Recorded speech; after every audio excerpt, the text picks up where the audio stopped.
bienvenue dans cette nouvelle vidéo. Je suis très contente de vous retrouver pour une vidéo témoignage. Ça faisait un petit moment maintenant qu'on ne s'était pas revu pour ça. J'ai fait une vidéo au tout début de ma chaîne YouTube sur les relations sexuelles hors mariage et j'ai fait une autre vidéo il n'y a pas longtemps sur la masturbation, mais j'ai jamais vraiment témoigné du processus qui a été le mien pour arrêter totalement l'impudicité, pour cesser totalement ces choses. Donc il faut savoir que, comme je le dis assez régulièrement, j'ai arrêté les relations sexuelles à proprement dit en 2016. Je parle de relations sexuelles avec pénétration, mais ça a été un long processus pour arrêter toute forme d'impudicité, que ça soit personnelle ou voilà les préliminaires, les moments où la température monte, les choses où elles sont un petit peu mitigées, où c'est pas très clair finalement. Je me rappelle de ces fois où après être tombée dans l'impudicité, après avoir fait des préliminaires, j'avais toujours ma conscience qui me disait non, tu peux pas aller plus loin, c'est pas possible, là c'est déjà tellement énorme, c'est déjà tellement grand ce qui est en train de se passer, Noémie, stop. Je me souviens de toutes ces fois où j'étais rongée par la culpabilité, par la tristesse, le fait d'avoir à nouveau déçu le Seigneur en me disant toutes sortes de choses. Comment as-tu pu encore tomber? Comment n'as-tu pas pu tenir une promesse que tu t'étais faite, un engagement que tu avais pris? Comment as-tu pu encore succomber à la chair et à ses désirs? Noémie, tu n'es même plus digne du pardon de Dieu. Mais comment Dieu pourrait encore t'aimer face à cette situation? Ce n'est pas possible. Je me souviens de toutes ces fois où, après m'être retrouvée dans des moments où la température était montée, où il y avait eu des choses qui s'étaient passées, d'avoir le visage si démoralisé, si abattu. Mon âme était abattue de ce que j'avais fait. J'étais tellement attristée d'avoir déçu encore le Seigneur. Une fois après être tombée, je suis allée dans la salle de bain et j'avais les larmes qui coulaient toute seule parce que j'étais tellement triste. Et j'ouvre ma Bible et je tombe sur Romains 7 au verset 14 à 25. Si vous êtes dans le cas que je suis en train de décrire dans cette vidéo, s'il vous plaît, mettez pause à la vidéo et allez lire ce chapitre. Romains 7, 14 à 25. Paul décrivait exactement la situation dans laquelle j'étais. Mon esprit voulait quelque chose et ma chair m'emmenait vers ce qui était mal aux yeux de Dieu. Mon corps m'emmenait dans la chair alors que mon esprit voulait glorifier et servir Dieu. Les deux avaient des désirs contraires. Je disais, Seigneur, c'est ça que je vis. Je veux te servir, je veux arrêter l'impudicité, je veux que tout ça cesse. Ma chair, Seigneur, ma chair m'attire vers ces choses. Et j'étais tiraillée entre le fait d'avoir ressenti du plaisir, d'avoir pris du plaisir à ce moment et la culpabilité d'avoir déçu Dieu et sachant que j'avais fait ce qui était mal aux yeux de l'Éternel. Et il y avait ce combat à l'intérieur de moi. Ça me prenait toutes mes pensées, mon énergie, toute ma foi. Un jour, je suis arrivée dans mon église et il y avait des louanges et je suis tombée au sol en disant « Seigneur, pourras-tu encore me pardonner ?»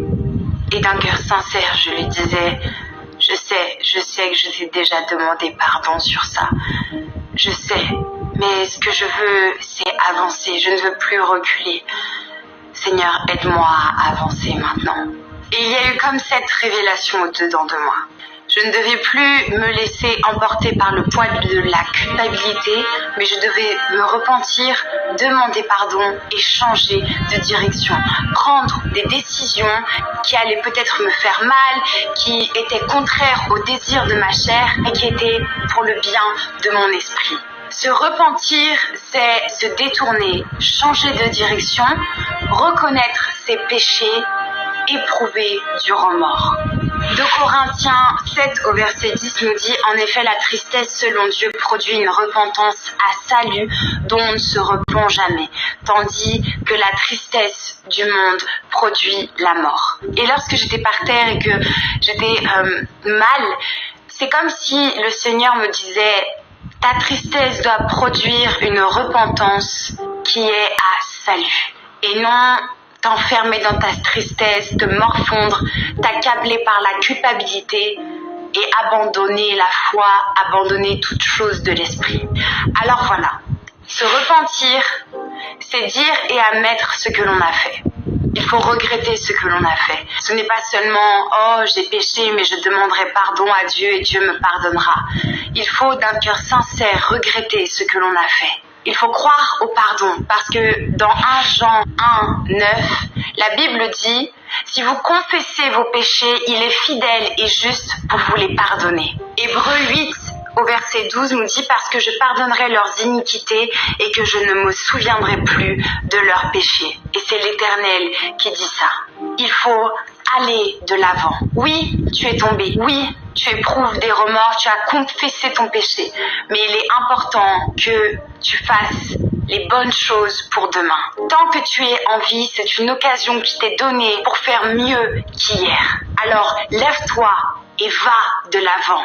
Comme je disais précédemment, il est important de mettre des stratégies en place. Nous ne pouvons pas demander indéfiniment pardon et retomber dans les mêmes pièges encore et encore. Et ces stratégies nécessitent de se priver de certaines choses, de se priver d'être dans une intimité avec un homme ou avec une femme, d'être tous les deux tout seuls, de se priver de certains baisers, de certains attouchements, de certaines caresses qui pourraient provoquer des choses. Éviter peut-être certains sujets de conversation. Peu importe, demandez au Seigneur la stratégie à adopter pour que l'impudicité ne règne plus dans votre vie. Que ça soit au travers des relations sexuelles, au travers de la masturbation, au travers de la pornographie.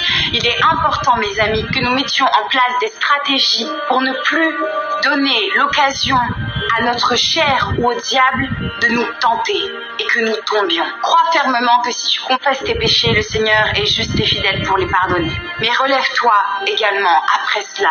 Relève ta tête. Mets en place des stratégies pour ne pas retomber et avance.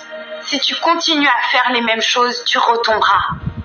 Je n'ai jamais vu personne qui, lorsqu'il est tenté, met la tentation devant son nez et ne tombe pas. La Bible dit que celui qui se croit debout prenne garde à ne pas tomber. La chair est faible, mais l'esprit est bien disposé. C'est ce que Jésus dira.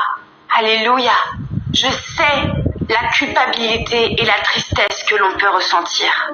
Mais je sais également la force qui peut venir du Seigneur et le courage qui peut être le nôtre d'agir. Agir pour ne plus retomber. Agir pour être convaincu du péché.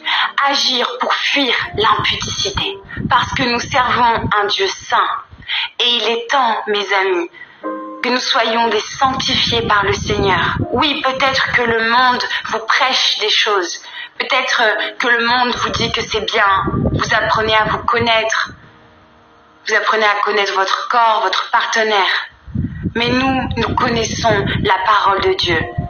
Et la parole de Dieu nous dit que ces choses sont des choses désordonnées. Je vous encourage de tout mon cœur, de tout mon être. Relevez-vous et changez de direction.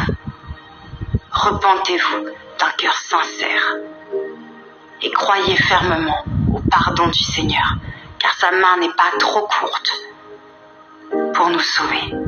Et le désir de Dieu, dans son amour, c'est que chacun d'entre nous puissions être sauvés. Dieu prend des hommes et des femmes imparfaits et il les rend parfaits en lui. C'est une décision que de suivre le Seigneur. Et cela impliquera nécessairement des sacrifices. Mais sachez que concernant la sexualité, le mariage vous offrira de nombreuses perspectives et un foyer qui jouira du Seigneur. La sexualité n'est pas un sujet tabou. Le Seigneur l'a simplement créé dans un cadre. Ne soyez pas frustrés pour quelque temps en attendant le mariage. C'est une grâce et une bénédiction que Dieu nous offre. Il est temps de changer de direction. PS.